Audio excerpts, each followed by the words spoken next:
चिड़िया गरीब जरूर थी, मगर वो मेहनत मजदूरी करके अपने बच्चों का पेट अच्छे से पाल रही थी। वो चिड़िया दूसरे पक्षियों के कपड़े सिलाई किया करती थी। चिड़िया का धागा खत्म हो जाता है। वो अपने बच्चों से कहती है, गुड़िया और कुकू बेटा, मैं धागा लेने बाजार जा रही हूँ। आप घर में ही रहना और कोई शरारत ना करना। जब मम्मा पापा घर में ना हो तो कोई उल्टी सीधी हरकत नहीं करते। मम्मा, कुकू बाद में मुझे बहुत तंग करता है। कब मम्मा, कब?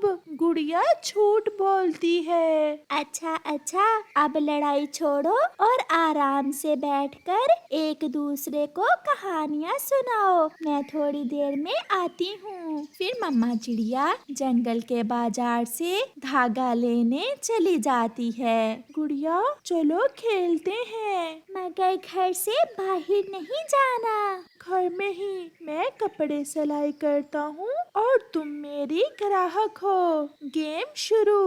फिर गुड़िया दरवाजे के पास जाकर अपने भाई से कहती है, चाचा जी, मैंने कपड़े सिलाई करवाने हैं, कितने पैसे लोगे? बेटी, मैं कपड़े बहुत अच्छे सिलाई करता हूँ, मिनटों में सिलाई कर दूंगा, मगर पैसे ज्यादा लूंगा।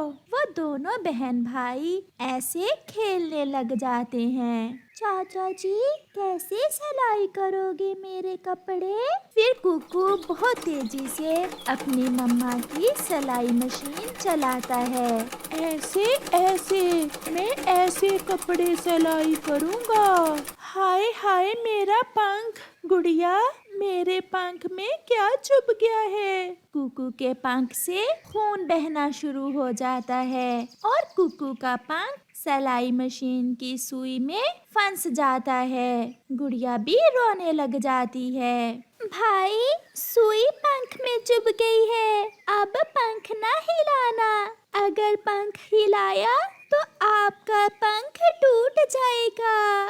कुकू सिलाई मशीन के साथ फंसा हुआ था और रो रहा था। गुड़िया सुई को कुकू के पंख से निकालने की कोशिश करती है, मगर वो ऐसा नहीं कर पाती। भाई, पंख से सुई नहीं निकल रही, सुई ऊपर नहीं हो रही, मैं क्या करूं? ये सब तुम्हारी वजह से हुआ है। नहीं भाई, ये खेल खेलने का आपने कहा था। मैं अभी बाहर जाती हूँ और किसी को बुला कर लाती हूँ। फिर गुड़िया जल्दी से घर से बाहर जाती है। उसकी मम्मा तो अभी तक नहीं आई थी। गुड़िया गौरी कवि के पास जाती है। आंटी, आंटी, जल्दी मेरे साथ आइए, मम्मा घर में नहीं है और कुकू का पंख सिलाई मशीन में फंस गया है। सुई चुभ गई है क्या पंख में? हाँ आंटी, पंख में सुई चुभ गई है। फिर गौरी जल्दी से गुड़िया के साथ जाती है। कुकू तो जोर जोर से रो रहा था। चुप चुप कर जाओ बेटा, बस थोड़ा सा हौसला रखना, मैं अभी आपका पंख सिलाई मशीन से निकाल देती हूँ। फिर गौरी सुई को ऊपर करती है और कुकू का पंख सिलाई मशीन से बाहर निकालती है। मेरे पंख में बहुत दर्द हो रहा है आंटी, ये सब गुड़िया की वजह से हुआ है। गुड़िया, मैं मम्मा को बताऊंगा। भाई प्लीज, मम्मा से मेरा नाम ना लेना, मेरा कोई दोष नहीं है। गुड़िया बेटी, आप घर में ही रहना, मैं कुकू के पंख पर बुलबुल से पट्टी करवा के आती हूँ। फिर गौरी कुकू को उठाकर बुलबुल की तरफ चली जाती है। लोहे की सुई का बहुत दर्द होता है, मैं टीका लगा देती हूँ जिससे दर्द रुक जाएगा। नहीं नहीं गौरी आंटी, मैं टीका नहीं लगवाऊंगा, मेरा दर्द रुक गया है। ये सुनकर गौरी और बुलबुल हंसने लग जाती हैं। आंटी, इतना दर्द सुई का नहीं है जितना मुझे टीके का होगा। अच्छा अच्छा, मैं गोली दे देती हूँ। गोली तो खा लोगे ना? हाँ, खा लूँगा। मैं गोली खा लूँगा। फिर बुलबुल कुकू को दर्द की गोली देती है और पंख पर पट्टी कर देती है। कुकू बेटा, अब दर्द रुका या नहीं? आंटी, मैं अब ठीक हूँ। फिर गोरी कुकू को साथ लेकर उसके घर जाती है। अब कोई शरारत ना करना बेटी, जग्गू भी घर में अकेला है, अब मुझे जाना होगा। फिर गोरी कौवी अपने घर चली जाती है। मैं मम्मा को बताऊंगा। कुकू भाई, मेरा क्या दोष है? मम्मा से कुछ ना कहना प्लीज। पहले मुझे अपने गुल्लक वाले पैसे दो, फिर मैं मम्मा से कुछ नहीं कहूँगा। ले, सारे ले लेना भाई। आप मेरी गुड़िया भी ले लेना, परंतु मम्मा से मेरा नाम ना लेना कि मेरी वजह से आपको चोट आई है। वो ऐसे बातें कर रहे थे कि मम्मा चिड़िया भी घर आ जाती है। मम्मा चिड़िया घर आते ही कुकू के पंख पर पट्टी देखकर डर जाती है। कुकू बेटा, आपके पंख पर क्या हुआ है और ये पट्टी कहाँ से करवाई है? गुड़िया चुप थी और कुकू खामोशी से गुड़िया की तरफ देखे जा रहा था।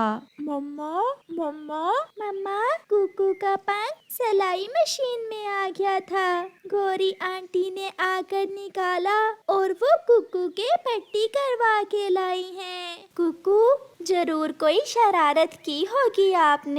और गुड़िया बेटी, गोरी आंटी को कौन बुला कर लाया था? मम्मा मैं भागी भागी गई थी गोरी आंटी को बुलाने। कुकू, आप हमेशा शरारत करते हो और गुड़िया आपकी मदद करती है। मम्मा, ये सब गुड़िया की वजह से ही तो हुआ था। चुप कर जाओ, मुझे सब पता है। अब मैं नहीं दूंगी। मैं अपने गुल्लक के पैसे और अपनी गुड़िया तुम्हें नहीं दूंगी, क्योंकि तुमने जो कहना था मम्मा से कह लिया है। मम्मा, कुकू मुझे डरा रहा था कि ये मेरा नाम लगा देगा। मम्मा को सब पता होता है बेटा, इसीलिए तो मैं कह कर गई थी कि बेटा कोई शरारत ना करना। प्यारे दोस्तों, इस कहानी से हमें सीख मिलती है कि जब मम्मा पापा घर में ना हो तो कोई उल्टा सीधा काम नहीं करते जिससे चोट आने का डर हो। कालू कौवा बहुत कंजूस था। वो तो इतना कंजूस था कि रुपए पैसा अपने घर परिवार पर भी खर्च ना करता था, बल्कि हर समय पुरानी चीजें ही ढूंढता रहता। एक दिन गोरी कौवी कालू की पत्नी अपने पति कालू कौवे से कहती है, कालू जी, ठंड बढ़ गई है। मैंने आपको कितनी बार कहा है जग्गू के लिए गरम टोपी ला दें, आप हैं कि मेरी एक नहीं सुनते। मैं गया था पूछने, टोपी की कीमत पूरे 100 रुपए थी, इसलिए नहीं लाया। मम्मा, तो क्या मैं ठंड के मौसम में टोपी नहीं ले सकूंगा?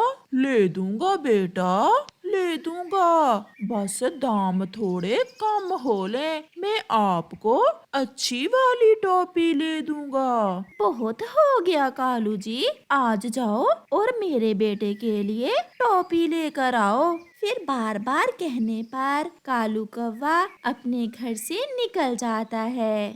वो बाजार जाने की बजाय इंसानों के गिराए हुए कचरे की तरफ जाता है और वहाँ उसे एक गंदे नाले के पास से एक गिरी हुई पुरानी टोपी मिल जाती है। कालू कौवा वो टोपी उठा लेता है और उसे लेकर सीधा नदी पर जाता है। कालू कौवा वो टोपी नदी के पानी से धोता है और फिर घर चला जाता है। मैं ले आया, मैं अपने बेटे के लिए टोपी ले आया।